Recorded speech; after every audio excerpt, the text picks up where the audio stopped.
परिवार मध्यरे अनेक समय सासु एवं बहु मध्यरे बेले बेले मनमालिन्य देखा जाउछि। यह केवल गोटे कि दुईटी परिवार नुहे, सबु परिवार घर घर कहानी। बेले बेले सासु बहु को किछि जदि कहि दिए, बहु ताकू जदि ठीक अर्थ बुझी न पारिला ताले सासु उपरे मन टिके खराब करी कथबार्ता करबा बंद कर दे। एवं अनेक समय बहु मध्य सासु को किछि कहि दिए, जोथि सासु को मध्य टिके खराब लागे।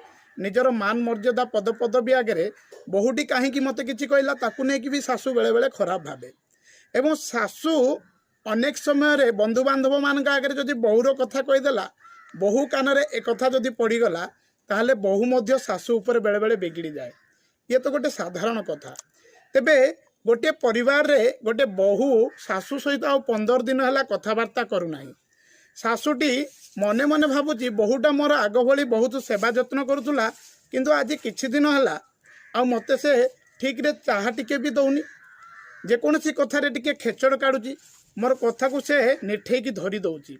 तेणु सासु चिंता कला बहुर गुमानर कारण कौन, बहु अभिमान करिवार कारण कौन रही।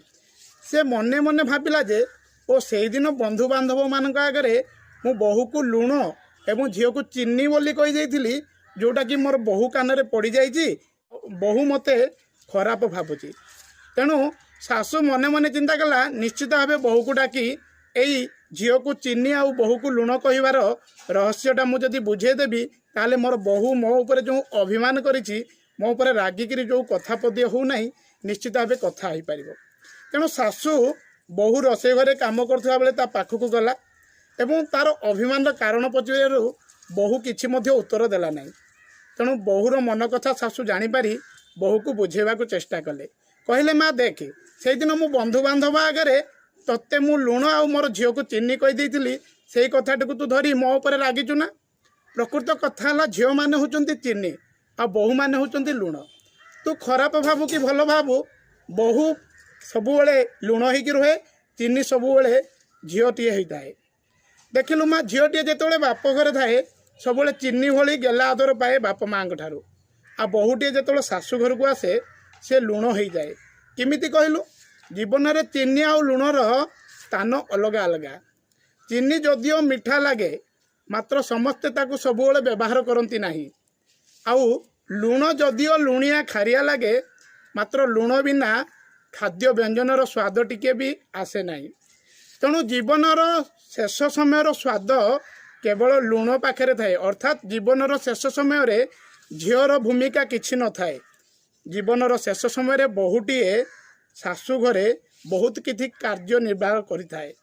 तेणु मु बहु को लुण कही किछि भूल कली कि जीवन में चीनी अपेक्षा लुणर भूमिका केते गुरुत्वपूर्ण एबे तू बुझी पार्थबु। तेणु मु झील को चीनी कहली, बहु को लुण कहली, अर्थात मु तोर भूमिकाटी को बंधु बांधव आगे बहुत ऊपर को रखिली। बहु निजर भूल बुझी पारला एवं सासुंग गोड़ तले पड़गला। लुण आ चीनीर मर्यादा बुझी न पारिथिबारु से सासुंग पाखे क्षमा मागिला।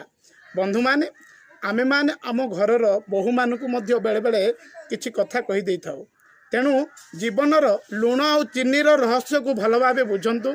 बहु को लुण कहवा और झील को चीनी कहबारे किछि असुविधा न थाए, किंतु बहु लुण होइतिबा जगु बहुर भूमिका बहुत गुरुत्वपूर्ण घर मध्य एक कथा को जमीती आमे भूली जीवा नहीं।